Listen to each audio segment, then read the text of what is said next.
All right, good evening, Law Murray and Brandon Tomjoy. We are here with Clipper Blog Live. We haven't been here in over a month.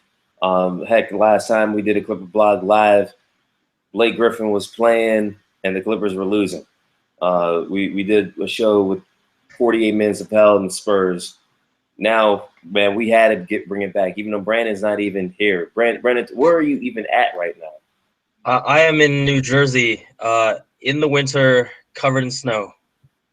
What part of New Jersey? This is Central Jersey, which is not the most exciting place I've ever traveled, but I guess it could be in worse places. So It is cold, dark, and miserable. Like you're not even in a legitimate place. You're in a township, probably. yeah, Yeah, I'm from the East Coast. Like, it's not fun being no, at this time of the year, man. Like, but here you are, here I am, yes. and we're doing the CBL, man. And the Clippers, they are winners tonight, 105-93 over the Los Angeles Lakers. This was not a marquee game.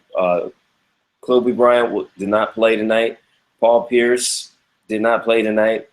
Blake Griffin should have been back by now. We'll talk about him later. Let's talk about guys who actually played, and let's talk about the one All-Star who actually played in tonight's game. Brandon, first impressions of this game tonight featuring a 27-point performance from Chris Paul. I mean, hats off. I mean, honestly, if we're talking about the All-Star berth that he had along with this game, I mean, it's just kind of been this streak of excellence since he's had to play without Blake. I definitely think the spacing has helped him a lot, but he's also just taken over the game and just kind of reminded us that when he's healthy, he really still is one of the top point guards in the league. And the thing is, he's been healthy. Like, I mean, he missed some time early in the year. We knew it was going to be a slow start for him because of the finger issues, and I forget off the top of my head what his other injury issue was, but you knew that. Pretty sure it was a hamstring, right? I think it was the not just the fingers, but also the wrist. I think it was the wrist. I mean, either way, you had a guy who you knew coming into the season he was going to have a rougher start. He's on the other side of 30 now, but he has carried this team. His turnovers are up, his fouls are up, his field goal percentage is down. That being said, it's been a masterful performance for Chris Paul in year 11, and I mean, here he is, 9 All-Star appearances. Every year in LA, he's been an All-Star, and tonight he's dealing with younger guys, but he's teaching. He's not being taken advantage of at all. He was remarkably consistent tonight. 6 points in the first quarter, a first quarter that saw Jordan Clarkson go for 9. But ever since then, 21 points the rest of the game, 7 in each the second, third, and fourth quarters. Shot the ball extremely well, considering who he's on the floor with. 11 of 18 mark from the field. And he, like I said, he just did an outstanding job of constantly controlling this game. And it's no secret that the Clippers have beaten the Lakers 9 straight times, almost all of them blowouts. But you almost kind of take for granted what Chris is able to do, especially this season. I think part of the reason why is because the way he scores, because it's not flashy, it's a lot of mid-range, and that he doesn't have these hot streaks often. It's that, like you said earlier, that it's very consistent from quarter to quarter, that it kind of creeps up on you. So you see him scoring baskets, you see that he'll have the occasional, basket or shot to extend the lead, and it kind of carries on at this pace. And then you look up at the box score and you're like, oh man, CP's got 27 points. Oh man. Hey, speaking of looking up at the box score, Lance Stephenson tonight, you look and where the heck did this come from? 16 points. in 22 minutes, 5 rebounds, 6 or 7 from the field. He hadn't played 20 minutes in a game, Brandon, since January 3rd. I was at this game. The Philadelphia 76ers came to town. They were also coming off of a second night of back-to-back, just like these Lakers were tonight. And, Lance played well. I mean, I put together a clip from that game. I mean, he had the swag. He was aggressive. He was playing a little out of pocket sometimes, but he made plays. But he's sat 7 of the last 11 games. He comes out tonight, and he didn't even need to throw that. I mean, everyone wants to call it a hammer. I mean, I like to call it Larry Sanders. He put Julius Randle on all kinds of graphic design for the next few weeks, man, with that dunk. But were you surprised by what you saw from Lance tonight? I was. And part of that was because, one, he got the amount of minutes that he did, considering the resume this season. But also that up until that last shot, I mean, he was not missing anything. And his reputation of, that's at least the style of basketball he plays. You don't expect him to go 2 for 2 from deep. You don't expect him to make so many shots. And, I mean, he was really playing within himself and had very little in terms of mistakes, but also just things were going his way. There was this shot he had where he kind of drove into the paint, and then he backed out, and he kind of had this crazy off-balance turnaround, and that went in. So it was just things were going for him tonight. And it did help that a lot of the pick-and-roll defense was terrible by the Lakers. Oh, man. I mean, look, when you talk about the Lakers and defense, obviously it's the worst defensive team in the league. And the thing with Julius is he's got a great body. He's not a shot blocker. So attacking the rim when he's one of the primary bigs is something that absolutely has to happen. The thing is, Lance he's not an above the rim guy. A lot of people have in their mind that Lance is this great athlete, and he's not. He's an average at best athlete. He's a bigger body. He's 6'5", and he's thick and strong with big hands, and he's extremely skilled, especially when he's not shooting. He shot the ball well, but it is great to see him throw that dunk down. I mean, that's the kind of buzz that you get at home, where you feel like this may be different than the Sixers game. Because, again, he played well against the Sixers, but maybe it was because of the competition and because of the situation. Paul, I believe, sat for that game as well. Doc is like, hey, I've got a plan, and it's a strict plan, and that's it. I give Lance credit, because when Lance has played, ever since he, lost a spot in the starting lineup, he's played reasonably well this season, and it's going to be interesting to see. We'll find out as soon as Sunday if he can be consistent. It's been consistent minutes and consistent positive impact against teams that don't happen to be in last place in their respective conferences. This was exciting, but that's what I'm going to want to see from Lance Stephenson going forward. Yeah, and it's difficult considering how little he plays to stay consistent, because you don't get those reps in. And right. I get it that if you play him, and it was interesting seeing him tonight playing at the small ball 4, where he got those minutes because Paul Pierce was resting, and he looked good. But again, putting him there, he brings in a lot of the same problems that you saw with him when he was on the floor early in the season too, where he didn't space out the floor as much. And this 14-3 streak that the Clippers have had, a lot of that is credit to how well they've spaced the floor and how well they've shot from the 3-point line, which is kind of why today's game was so surprising as well, because they were abysmal from behind the arc, and they were saved by how they played in the paint. I mean, they had 48 points in the paint. I can't remember the last time they even broke 40 alone in points in the paint. They were plus 16 in that area against the Lakers. And only 4 of those points came from DeAndre Jordan. So that was incredible. Now, you bring up the fact that tonight was a weird one. I mean, Lance aside, the shooting I thought was going to be a problem for the Clippers in the second half. They were at one point 4 of 18 shooting threes. So, I mean, they actually made 4 of their last 8. But JJ didn't play well.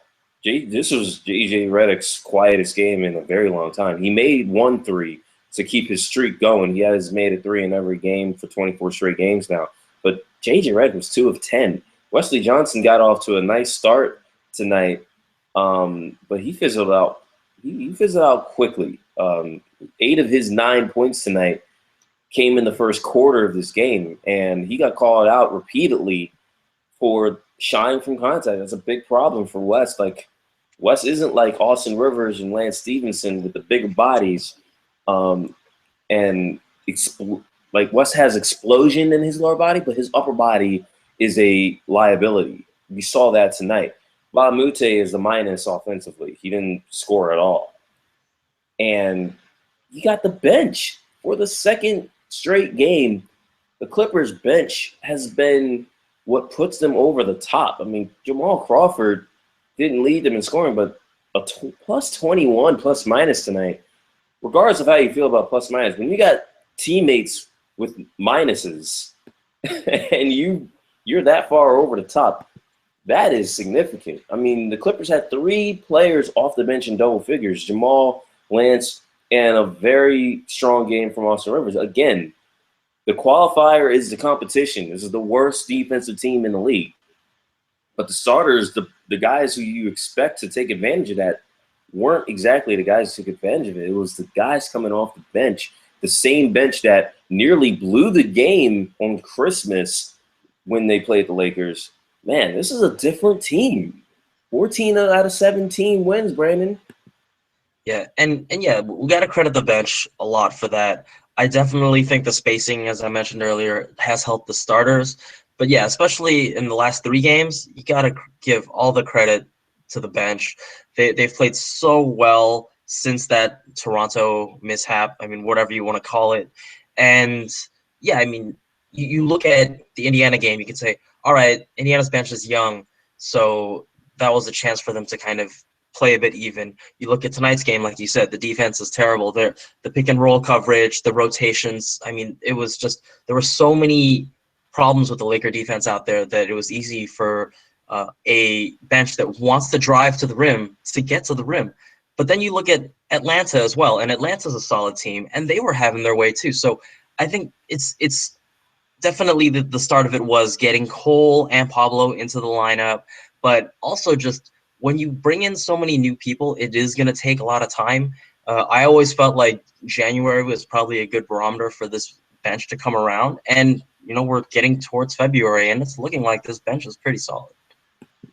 Okay, so we talked about this game. We talked about the run the Clippers have been on. Elephant in the room has been Blake. I mean, the emergence of the bench playing well and the team overall playing well, and even the mishaps. The last loss was in Toronto. What happened the night before? Blake Griffin hauled off and socked the equipment manager, who's his boy, and DeAndre's boy. And instead of Blake being back here tonight and joining, and we're getting a chance to see if the team can maintain this level of play with a high usage big man. Now we're stuck with this team. I don't mean in a bad way, but every game now that the Clippers play, we got to talk about Blake and how he's not there. The silver lining is the quadricep that originally had caused the absence should be better healed. Like, you're not worrying about him rushing back from that soft tissue issue anymore. That's good.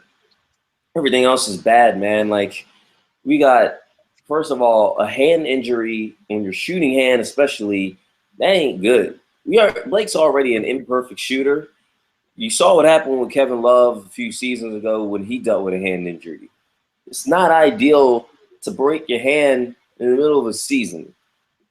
So when you talk about an optimistic timetable, 4 to 6 weeks, well, shoot, that's what you mean. Like, it's your shooting hand. You use your hands a lot. This isn't a football player, where you can get a cast or glove it up and just go out there and you can still produce. I mean, you're expecting Blake to continue to be one of your most skilled players, and that's in jeopardy. And then obviously how he got hurt and the reflection of it on the organization and on him and his brand, and the fact that he's not in the All-Star game, the fact that he may not play again until he won't come back until spring gets underway. And what does this all mean, man? Let's sort this out for me, Brandon.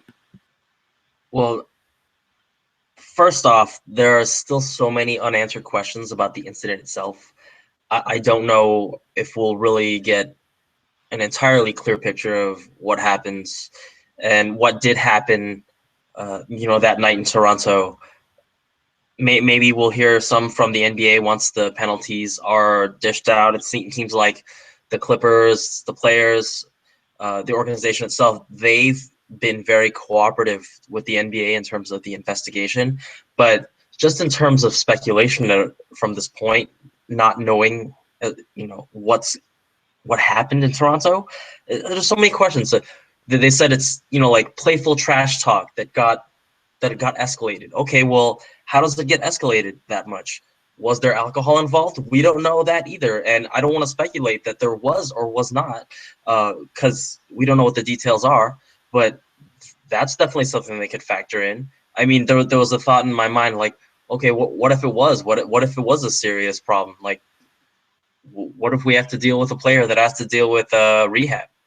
Like, for alcohol. I mean, that would be kind of crazy. I think that's kind of on the deep end of things, and I'm really hope it's nothing crazy like that. Knock on wood. But again, I mean, when there is so little information out there, it definitely leaves the mind to wander.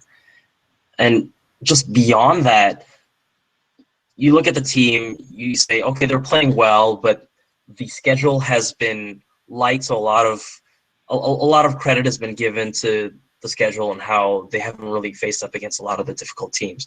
That's not going to be the case when you get into late February, early March. And if anyone's looked at their schedule in March, they have, I mean, it's a gauntlet. I mean, again, they have so many plus 500 teams that they should likely face in the playoffs. A lot of those games are on the road. They've got another back-to-back where they play in San Antonio and then the next night in Houston. So none of these games down the line are going to be slouches. You're not going to see these stretches where you play a lot of teams where you look at it on the schedule and say, at least from the percentages and the odds, that this should be a win.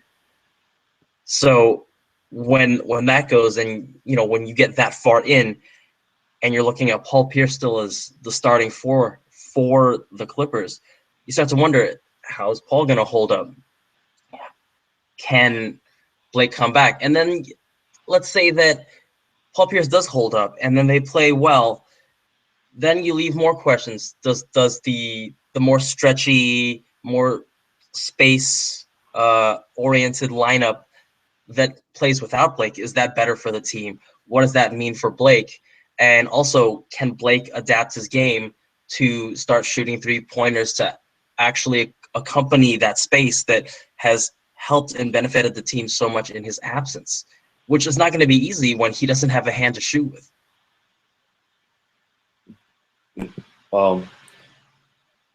Zach Lowe, he had a great article today, posted, asked a simple question: should they trade Blake? Spoiler alert, because y'all can, if y'all read his article already, well, y'all get the details. I'm giving you the bottom line. He says no. He says if you're going to trade somebody, trade Chris Paul or trade DeAndre Jordan. My feelings of this whole thing, I'm not really. The investigation is going. If it's not complete, it's going to be completed soon. A suspension is more than likely going to be handed down.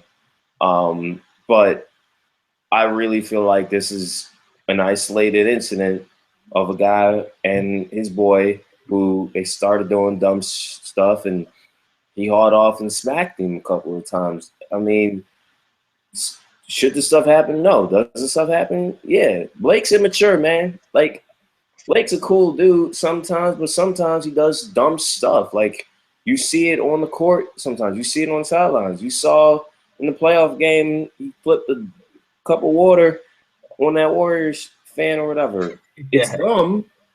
He Mm-hmm. did it. Like, he grabbed the dude's cell phone, allegedly, in Vegas and smacked him a couple of times. I mean, that happened. Well, it was written. Somebody wrote that it happened. I wasn't there. DJ was. But these, it's a narrative thing. I mean, there's even people remembering that he, grabbed a trainer and, just really aggressive with him. And Yeah. Blake can be like clumsy as hell. And some of it's social. You know, he gets on, he does dumb stuff. So hopefully it's a wake up call for him. I don't think that the fallout beyond what we expect should be any more than, okay, Blake, hopefully you can, hopefully it's a wake up call, because Blake's never been suspended um, or anything like that for a significant length of time. I mean, the suspension is not even the biggest concern. It's his health. He's not going to be able to play. He put his team in a precarious situation. He put his team in a spot where, shoot, Chris Paul is going to have to be an MVP type player at age 30 in year 11. That's cool and all until he gets nicked up. Same with JJ. JJ didn't play well tonight. And, hopefully it's an anomaly. But JJ's back is such where every hard hit that guy takes, it's like, oh, shoot, JJ, he's going to have to miss a week. Same thing with Jamal Crawford. The man turns 36 in March. He's been okay as far as his health this season, but you never know when he can tweak his calf again. It's happened the last 2 years. He has not come into the postseason 100% health. And the man who's been on the floor for 16 NBA seasons, you can't take for granted he's going to hold up. Hell, DJ went down this year with pneumonia. Pneumonia! He doesn't turn an ankle, but he's missed games due to pneumonia the last 6 seasons. So, I mean, that's the thing. I really hope that this Clippers team can be a whole team again. I mean, Josh Smith was traded on this trip. Not because Josh Smith was acting up or anything like that. More because Cole Aldridge, who didn't have a great game tonight, Cole Aldridge took his place and played well. You got guys who were playing well for this team in Blake's absence. So the only natural thing is to just keep waiting until Blake gets there and hope that their luck can improve. Because right now they've had some bad luck, and everyone knows you need some good fortune along with being simply good to make it through any conference, the West or the East. Brandon, real quick, let me transition to a fan question. We have one. Comes from a familiar voice, Alfredo Rodriguez. And I'm just going to spit it verbatim. And we haven't really addressed this, so I want you to just address the question. He said, he brought up how Ralph Lawler was on the Beast 980 saying that the Clippers don't want something like what happened with Blake to happen in Toronto ever again. And there's maybe a chance that he's spent for the rest of the year. I didn't hear any of that, and that would be a bit too crazy. But anyway, with the Clippers, playing well through adversity, Alfredo wants to know how paradoxical that is. Not just thoughts on the Griffin incident. We've already shared thoughts, but what are your thoughts on him possibly not playing for the Clippers again? That's not going to happen. I'm pretty confident in saying that. It's not that there's, you don't want to say that no player can ever get traded, because there's always going to be a name that comes along that surprises you at some point. But you know the way the Clippers are, that where they are now is built largely off the backs of getting Blake Griffin as the number one pick. There are a lot of people in the organization that look at that and say that we wouldn't be where we are now if not for him. So there's no way we can let go of this asset. I mean, he encompasses what so much of the team is in terms of how they've grown.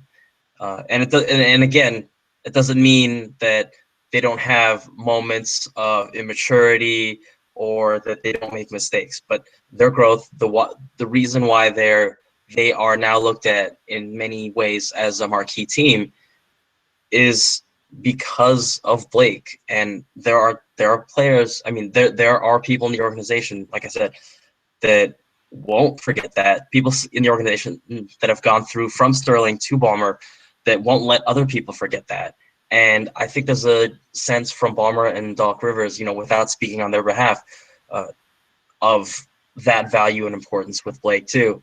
And again, if he gets punished, then okay, so be it. But also, you look at what Doc Rivers said in the pregame today, where he said something like, you have to forgive, and that even Richard Nixon got a library. So yeah. So you get that sense, and with Doc, for him to make a comment like that, that's completely understandable. Some might say commendable, but it also goes to show how much of a player's coach and a people's coach that Doc is, and Doc stresses that. I mean, he wants perfection and precision on the court, and the players to play within themselves, not do too much. But one of the things that he'll say is that he's ready and willing to give himself blame when there needs to be blame given to him. He says it's a make or miss league, so he understands that there is variance that comes from being a human being, and he sees people as people and not just entirely assets. Yep. And you know what? There's a lot of people that just look at things as, again, they say Clippers and it's an automatic clown situation.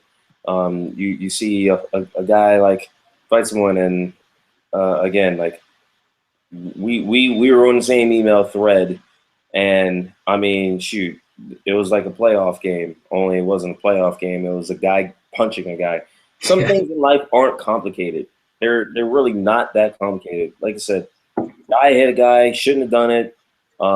Weird situation, but ultimately, it just sucks all around.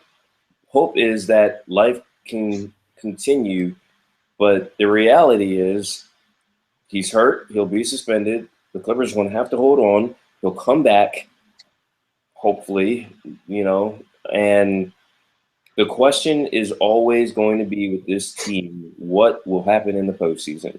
Mm-hmm. And that's it. That's all that matters here. It's like, what will happen in the postseason? Brandon, I do disagree with you on one point, and that is if they faceplant in the first two rounds of the playoffs, there might be some drastic fallout from this. There might be some separation. There might be, if not Chris Paul, maybe Blake does get moved. And I don't need to sit here and act like a fan or anything like that. I don't know what's going to happen. This is year 5 for the core of Chris Paul and Blake and DeAndre playing together. 3 years with Doc. You just don't know. So we're gonna see. For now, the Clippers are playing well. For now, 15 out of 18, the Clippers have won. They play against Sunday, Brandon, against a team that they were horrible against. They went to Chicago in December, and they put up a season-low 80 points. And they still probably could have won that game. It was an awful shooting percentage. The Bulls, they embarrassed the Lakers in Staples last night. So what are you expecting to see from the Clippers and the Bulls on ABC matinee game this Sunday? It'd probably be another low-scoring game, though. The one change really between then and now is the configuration of the bench. So riding along with how well the bench has played in recent games, I feel like that's really going to be the X factor again. Those Sunday afternoon games are always so lethargic, and the Clippers so commonly come out to slow starts to those contests, and they always need a jump start, it seems like. And if that means that we see more of Lance, especially the Lance that we saw tonight, then maybe that's what changes the game too. But I feel that if something happens with the team, uh, it's going to be someone on the bench that steps up and really brings that energy to the rest of the roster to help them pull out a win if they can pull out a win. All right. Well, Brandon, I want to thank you for coming through. Like I said, it's late on the East Coast. It's dark. It's cold. It's probably miserable over there. So I know you enjoyed this Clippers win more than I can appreciate. 105-93. The Lakers again losers. The Clippers again winners. I can't tell you when we're going to be back on CBL. Hopefully. By the way, the other thing you got to appreciate, Brandon's been editing Last Call for most of the year, even though roles reversed. I guess I'm going to be doing it again tonight. But Brandon's come through on Last Call. So, props to him on that. Hopefully we can get more CBLs going as the calendar, as January ends. So be on the lookout for that. Can't tell you when we'll be back. We definitely won't be back Sunday. So hooray, enjoy the one CBL we're going to hit up this month. Any parting shots, Brandon? I will say one thing about the whole 5 years, 3 years with Doc, just to leave something. And I think maybe it's just a difference in mentality with sports. But when I think about teams that stick together and eventually pull it out, the one thing that I'll always think about is the Atlanta Braves. That team kept its core together for over a decade, and they only got one World Series ring out of it. But there is something to be said about consistency. Even if you're not winning the big pizza, I mean, just the fact that you're keeping the pieces together and just building towards having a winning franchise, that says a lot. I mean, it's not like the Spurs won every single year, but the Spurs are the Spurs because of consistency. Oh, shoot, Brandon, you don't mess around and compared the Clippers to the Atlanta Braves. Yeah. I don't know what to say about that. I'm pretty sure the Braves got at least one championship, though. So we'll 95. see. We'll see. 95. Yeah, man. All right. Well, for Brandon in Jersey, I'm Angeles, and we're gonna sign off here. Once again, Clippers beat the Lakers 105-93. We'll be back sometime in February. Good night and have a pleasant tomorrow.